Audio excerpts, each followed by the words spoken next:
Welcome back, folks. What we're going to look at is this is a sit-on turntable. This is good to use in a confined space if you need to turn somebody's legs round in a chair. You can use a slide sheet as well, but this is quite a good one because it will swivel and turn somebody. So I'm just going to demonstrate how that works. Technically speaking, you should put it down that side up. But for some strange reason, this particular one works better the other way around. So I'm just going to flip it over and you'll see that it's all rubber underneath here. And I'm just going to put it onto the chair here. Put it onto the chair. So if you come in closer, you'll see that it actually swivels. Okay? And this helps somebody move their legs around who normally can't move. If you were to try to move somebody without using something like that, there's a tendency maybe for them to get sores on their bottom, etc. So we want to avoid that at all costs. So I'm just going to sit down and do a very, very quick demonstration. So I'm sit down, and then what we do is the person, either because most of the chairs in care facilities will have arms on, they will then hold on to that, or they can either just do that. You can maybe have somebody doing a clavicle hold that I showed you before, and maybe a arm round the back as well. But simply, they can swivel round. So that way, it's easier for them to mobilise, either that way, or indeed that way. Okay? So we'll just continue on this same theme. Another thing you can use potentially is this. This is called a one-way slide sheet, a glide and lock. If you zoom in on that, close in on that, you'll see there's an arrow there, glide and lock. This one, basically what you do is you put it on the chair, and if you put it on this way, okay, we'll just test it out here and see what happens. So I'm just going to sit down on this, okay, and if I move forward, it moves forward. So the tendency that people slip forward in a chair throughout the day, especially if they're sitting for a long time in a chair, in an armchair. So we wouldn't want that. So what we actually do is we turn this round the other way and we swivel it round like that. So that what happens now, and again, most care chairs would have arms on them, and they won't move back. They can't move back. But what happens is if they can push up on the arms of the chair, then this moves that way, but it doesn't move forward. So it stops somebody gliding forward on the chair and giving them a problem with their lower back, their spine, and obviously it helps if somebody's got a poor posture.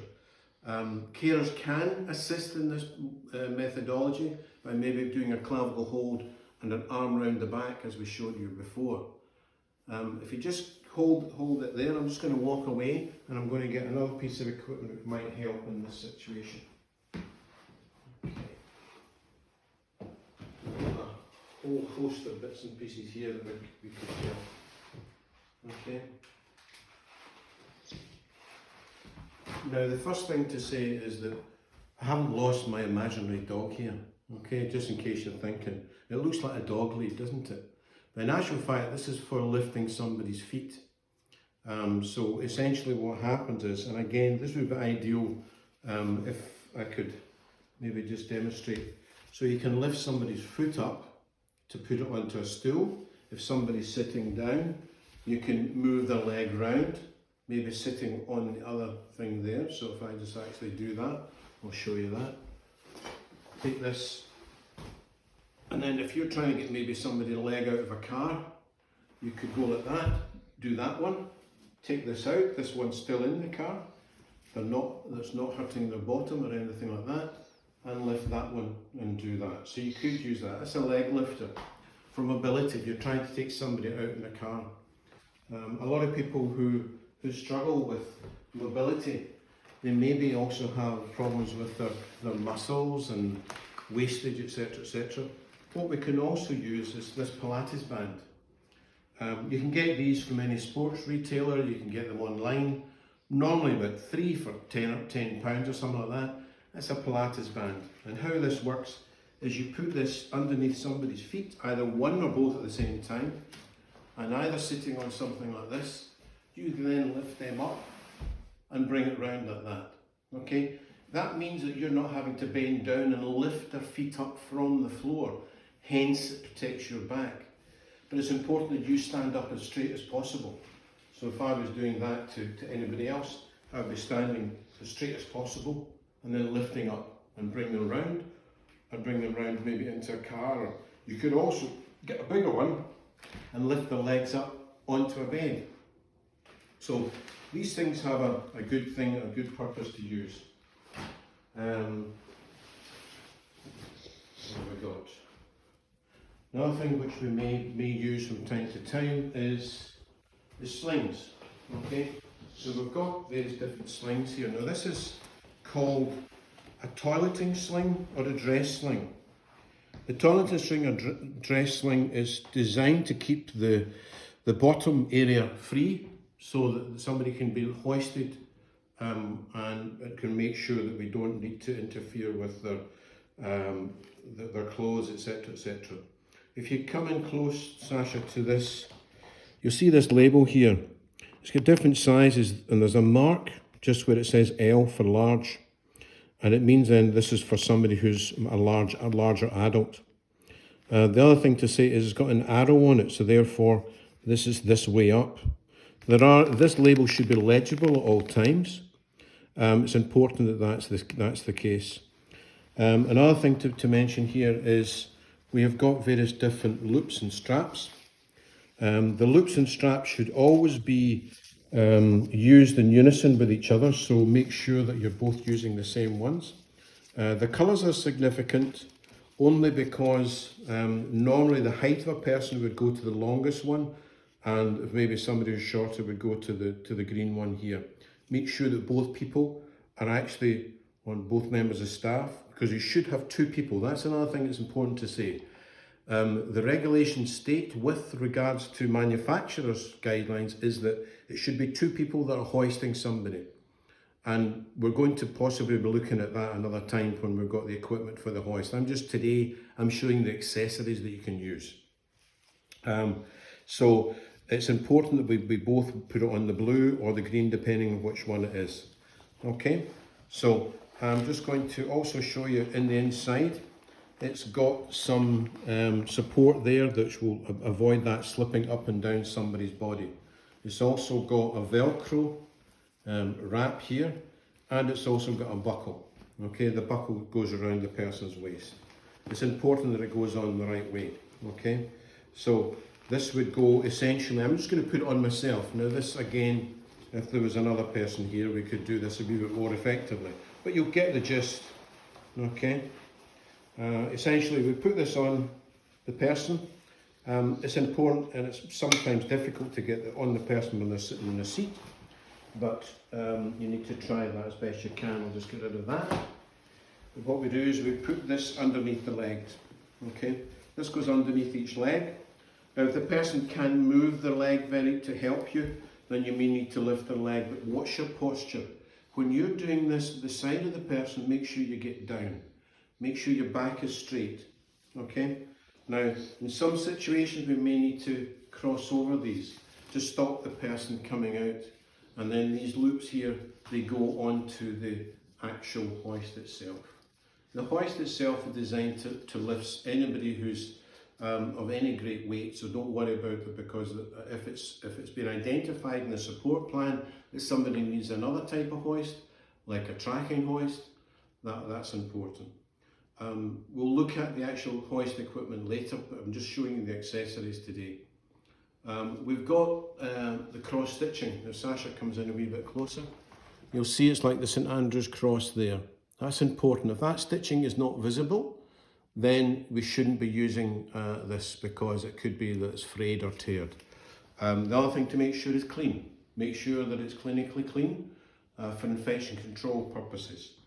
The other thing to say about this one is, as you'll see, and I'm going to stand up here, I'm going to just sort of show you, and obviously excuse the bottom is free here for anybody going to the toilet. Okay, my son is laughing at this point. He's saying, shaking his head, but that's life, Sasha. That's one of these things later on. Okay, so good padding, and you'll also see that there's handholds here, so that you can keep the person steady when they're up in the sling. Okay, sorry, did I go turn around too quickly there, Sasha? So it's handholds on either side. So it should be 2 people. 2 people should always be using this, putting the sling on and using the actual hoist. We'll look at the hoist later, as I said. So I'm just going to take this one away. The other type of typical hoist is, or typical sling, should I say, is this one. Okay? And this one is a slightly more complicated sling, but again, the label is legible. On this one, we've actually marked on here to state that, you know, this is a medium-sized sling. We also know it's a medium-sized sling, and I should have mentioned earlier on with the previous sling, there's normally colour braiding even, around the outside, and the braiding is significant. Yellow is a medium-sized adult. We've got other colours which are green, which is a large adult, red, which is a small adult. We've also got blue and black, which is for extra large and bariatric. And we've also got orange for pediatric, for children. Okay, so that's a good guide. You'll also see that there's, on this particular one, it looks like the Italian flag, the colours of the Italian flag. We've got 3.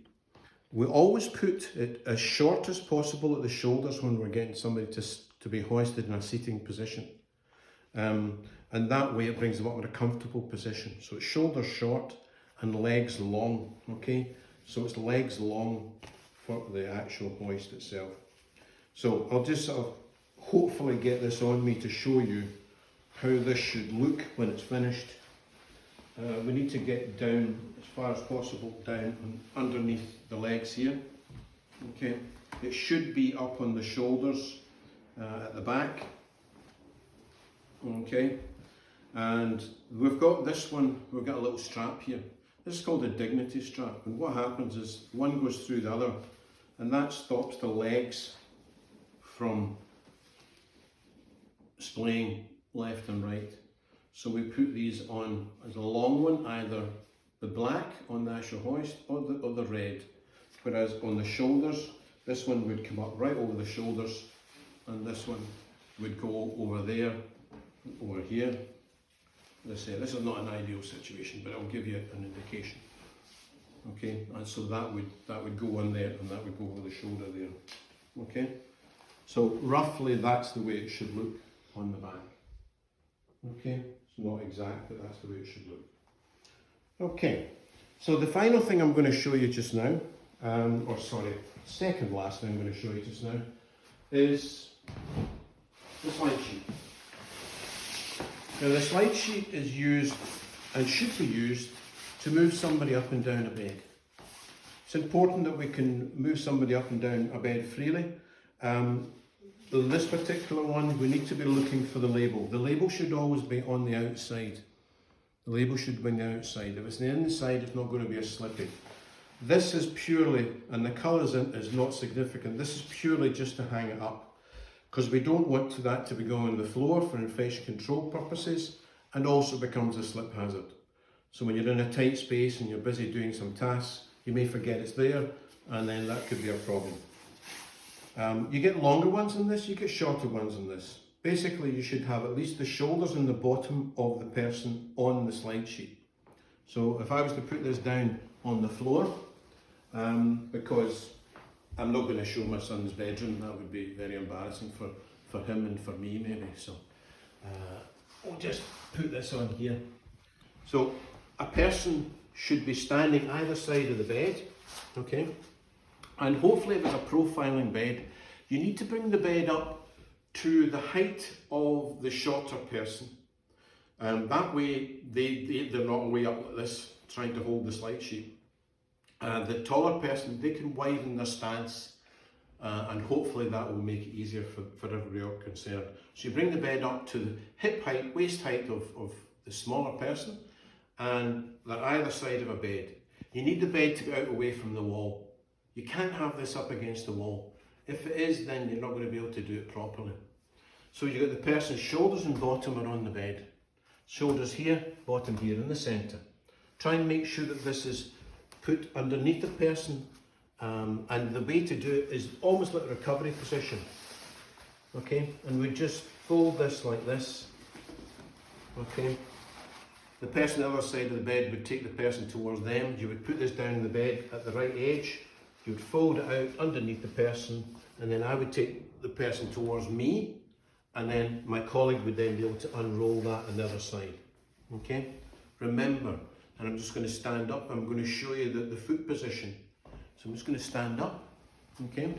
The foot position is basically you should be standing up as tall as you can, but with your knuckles down on the bed, holding just the, I'm just going to go down, Sasha, holding the top sheet like this, not like that, okay, because if you do that you're tending to lift the person, okay, so it's like this, knuckles down, so that you're moving the person on the bed up and down like that, okay, so just up, Sasha, thank you very much, and then what we do, they go ready, steady, as opposed to 1, 2, 3, because are you going on 3 or whether you're going after 3, and then you go ready, steady, up, and you go up the bed and you come to attention, or if you're going down the opposite way, ready, steady, down, short step, come to attention. That way the arms come with you, and the idea behind this is it stops anybody's bottom or any part of their body, any skin getting chafed on the actual bed,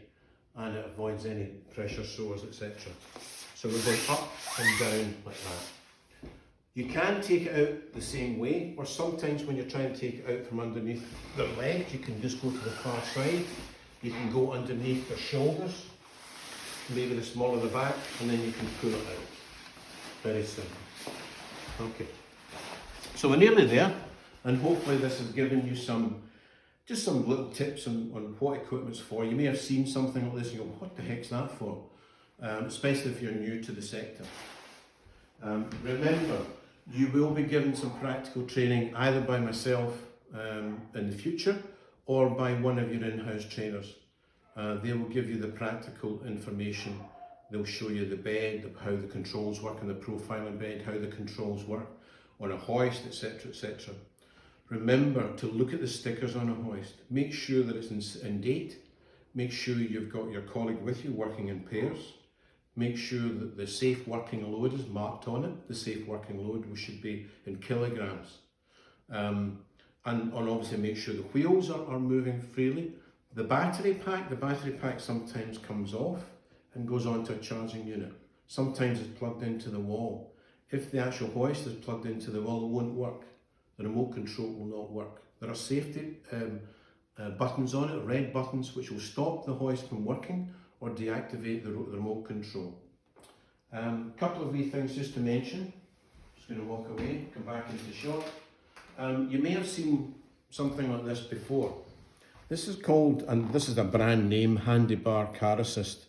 You'll notice if you get very close in here, there's a little blade in here. This was originally designed to actually cut through a seatbelt, and it was a rescue kit because you could break a window with this. But then they discovered, wait a minute, we can use this for mobility aids. In actual fact, we used this for my own mother and Sasha's grandmother's to get her in and out of a car for a number of years. Okay, and what actually happens is you put this into the lock, and I'll show you maybe later on. I'm just trying to get as much covered in this one clip as we possibly can. So the person sitting in the car, you can use this to sit them on. You could use either of these to get their legs up and over the sill, because that's the biggest problem, getting their legs over the sill. And then this goes in, there's a little D-ring just in the well of the door here, and it's where the lock goes in. You put that in there and you get the person round to this point. This stops the person from falling out. Then you turn this round, okay, and then with an elbow to elbow hold, with your right hand on their shoulder and your left hand holding their elbow, they're holding your left elbow, and they push up and then they get out freely from the car. Just one final thing I just need to mention, again, moving away, and this is Sasha getting his reward for all his hard work, okay. Just to explain, we have 33 bones in our spinal column, okay? In between the bones we have discs. We sometimes talk about slip discs. They don't actually slip, they prolapse. So they prolapse and they bulge out, and the ooze of the centre oozes out, should I say, the nucleus of the annulus fibrosus hits the spinal column nerve, and that's where you get the pain from in your back, any point in your back. 33 bones, remember that. There's going to be a question on that maybe in future. 33 bones in the spinal column, 26 in the main part, and then another 7 in the sacral curve. In between the 26, they'll have the discs. So these discs are demonstrated here by the use of these marshmallows. If you bend too much down at the front, what actually happens is the front edge of that disc will start to get pressure on it.